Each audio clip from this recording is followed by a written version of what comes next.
আরেকটা কুফুরি, নব্য নাস্তিকতার একটা হলো যে ধর্মের বেলা আমাদের উদার হতে হবে। কি হইতে হবে? উদার হইতে হবে। আমার সবচেয়ে আশ্চর্য লাগে এই নসিহত গুলা কারা করে? যাদেরকে মাটিতে শোয়া পেটের উপর একটা পাড়া দিলে শুদ্ধ করে সূরা ফাতিহাটাও বলতে পারবে না। ওনারা ফতোয়া দেন আলেমদেরকে এবং 16 কোটি মানুষকে, মুসলমানকে শিখায় যে ধর্মের ব্যাপারে কি করা উচিত না, বাড়াবাড়ি করা, আর সব ব্যাপারে বাড়াবাড়ি করা, রাজনীতির নামে, দলবাজির নামে, অস্ত্র নিয়ে মহড়া করে সবকিছু করা যাবে, শুধুমাত্র ধর্মের বেলায় কি করা যাবে না? আল্লাহ কোরআনে বলেছে ইন্নাল্লাহা লা ইউহিব্বুল মুতাদিন, আল্লাহ সীমা লঙ্ঘনকারী, বাড়াবাড়িকারীদেরকে আল্লাহ পছন্দ করে না। সেটা কি ধর্মের বেলা না যে কোনো বেলায়? যে কোনো বেলা আল্লাহ তাআলা কি করে না? বাড়াবাড়িকে পছন্দ। কিন্তু ধর্মের বেলা বাড়াবাড়ি কাকে? আপনি এটা গান শুনতেছেন, আমি যদি বলি ভাই গানটা শুনেন না প্লিজ, বন্ধ করেন, এটা হারাম, তো সঙ্গে সঙ্গে বলবে কি ভাই ধর্ম নিয়ে বাড়াবাড়ি করা ঠিক? বাড়াবাড়ি কাকে বলে? বাড়াবাড়ি হলো সীমানার বাইরে যাওয়া। গান না শোনা এটা ধর্মের ভিতরের জিনিস না বাইরের জিনিস? ধর্মের ভিতরের জিনিস আমি বলতে গেলে আমি বাড়াবাড়ি কেমনে হবে? বাড়াবাড়ি হবে ধর্মে যেটা নিষেধ করে নাই, আমি যদি সেটাও নিষেধ করতে যাই তখন সেটা বাড়াবাড়ি হবে নাকি?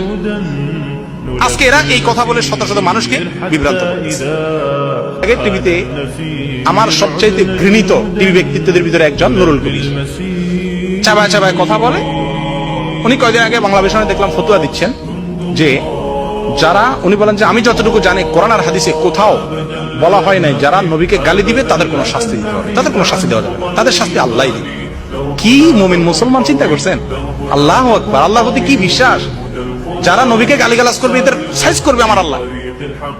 আর যত বিচার আছে যুদ্ধ করার ইত্যাদি এগুলা সব আমার দায়িত্ব। যেগুলাতে আমার সুযোগ সুবিধা আছে আমি ইসলামে বাদ দিতে পারবো, যেসব বিচার দিয়া এইগুলো আমি করব। আর নবীকে গালি দিল, আল্লাহকে গালি দিল, এগুলার বিচার আমি করবো না, এগুলা কে করবে? মহান রব্বুল আলামিন। কোরআনে কারিমে আল্লাহ তাআলা স্পষ্ট ঘোষণা করেছেন 4টি শাস্তি আল্লাহ তাআলা জজকে বাইসা দিয়েছে, 4টার ভিতরে একটা জজ নির্বাচন করবে। আল্লাযীনা ইউহারিবুনা আল্লাহ ওয়া রাসূলাহু, যারা আল্লাহ এবং আল্লাহর রাসূলের বিরুদ্ধে বিদ্রোহ ঘোষণা করবে। অমুসলমান হওয়া এক জিনিস, আপনার অমুসলমান হয়েছেন আপনারটা নিয়ে আপনি থাকেন, কিন্তু আপনি এবং আল্লাহ রাসূলের বিরুদ্ধে যুদ্ধ ঘোষণা করলেন, গালিগালাজ করতেছেন, কটাক্ষ করতেছেন, তা আপনার বিরুদ্ধে আল্লাহ তাআলা 4টি শাস্তি রাখছেন। 1 নম্বর শুলে চড়িয়ে মৃত্যুদণ্ড, 2 নম্বর সাধারণ মৃত্যুদণ্ড, 3 নম্বর হাত পাও কাটা বিপরীত মুখ থেকে, 1 হাত 1 পাও, 4 নম্বর দেশান্তর করা। এই 4টির যে কোনো একটা শাস্তি আল্লাহ কোরআনে ঘোষণা করছেন রাসূলের বিরুদ্ধে বিদ্রোহ করলে। ভাই আবু লাহাব রাসূল আকরাম সাল্লাল্লাহু আলাইহি ওয়াসাল্লাম যখন আল্লাহ তাআলা কোরআনে আয়াত নাযিল করলেন ওয়াংযির আশিরাতাকাল আকরাবিন, আপনি আপনার নিকট আত্মীয়দেরকে সাবধান করেন, তখন রাসূল আকরাম সাল্লাল্লাহু আলাইহি ওয়াসাল্লাম প্রথম প্রকাশ্যে ইসলামের প্রচারের জন্য কোথায় উঠেছেন? কোথায় দাঁড়াইছেন? সাফা পাহাড়ের উপরে দাঁড়ায়া উনি বিভিন্ন গোত্রের নাম ধরে ডাকছেন, তোমরা আসো। সেখানে সবাই আসছে, তার ভিতরে আবু লাহাবও আসছে। তখন সবাই বলল, তুমি আমাদেরকে কি বলার জন্য ডাকছো মুহাম্মদ? উনি বলেন যে আমি যদি তোমাদেরকে বলি পাহাড়ের পিছন থেকে শত্রু আসে তো তোমরা বিশ্বাস করবা? বলে হ্যাঁ অবশ্যই বিশ্বাস করবো। কি করবা? বলে এটা থেকে আত্মরক্ষার চেষ্টা করবো আমরা।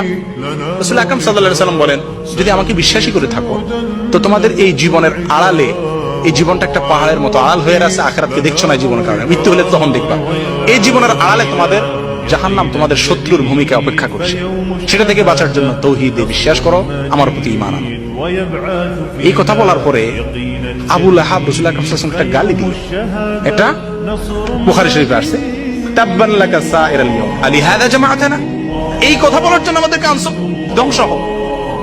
রাসূল সাল্লাল্লাহু বদদুয়া দিয়ে কি বলল? তুই ধ্বংস হও।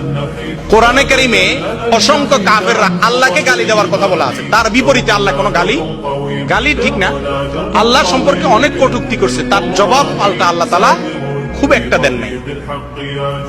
রাসূল আকরাম সাল্লাল্লাহু আলাইহি ওয়াসাল্লাম সম্পর্কে একবার মাত্র আবু লাহাব বলছিল তুমি ধ্বংস হও, সঙ্গে সঙ্গে আল্লাহ তাআলা সূরা তাব্বাত ইয়াদা নাযিল করে বললেন তাব্বাত ইয়াদা আবু লাহাব ওয়া তাব, আবু লাহাব নিজে তার 2 হাত ধ্বংস হোক। শুধু এই বদদুয়া করেন না, এটাকে কোরআনের অংশ করে দিয়েছেন। 16 কোটি মানুষ কিয়ামত পর্যন্ত এই তাব্বাত ইয়াদা যতবার পড়বে ততবার আবু লাহাবের উপরে কি হবে? সে আমার রাসূল সাল্লাল্লাহু আলাইহি ওয়াসাল্লামকে গালি দিয়েছিল কয়বার? বদদুয়া করছিল, তার জবাবে আল্লাহ তাআলা সূরা তাব্বাত ইয়াদা নাযিল করায়া কোটি কোটি মানুষের মুখ দিয়া কিয়ামত পর্যন্ত তার জবাব দিতে আছেন। আর আমাদের নুরুল কবির সাহেব বলেন কি রাসূল অমানার কোনো কি নাই, শাস্তি নাই। সম্মানিত ভাইরা, আমি কথা গোছায় আনতেছি। এই ধরনের নাস্তিকতাপূর্ণ কথা, বেঈমানদের কথা সীমার শেষ পর্যায়ে চলে গেছে, সীমা লঙ্ঘন করে গেছে। এদের কুফরিগুলোর ভিতরে একটা তো ধর্মনিরপেক্ষতা, আর হলো ধর্ম নিয়ে বাড়াবাড়ি করা ঠিক না। আপনি যে কোনো হারাম কাজের ব্যাপারে বলতে চান যে এটা হারাম কাজ, সঙ্গে সঙ্গে বলবে ধর্ম নিয়ে বাড়াবাড়ি করিও না। যারা এটাকে বাড়াবাড়ি করার কথা বলছে, করে এটাকে অন্যায় মনে করতেছে, তারা নিঃসন্দেহে কুফরি করতেছে। কারণ হারামকে হালাল মনে করা কি?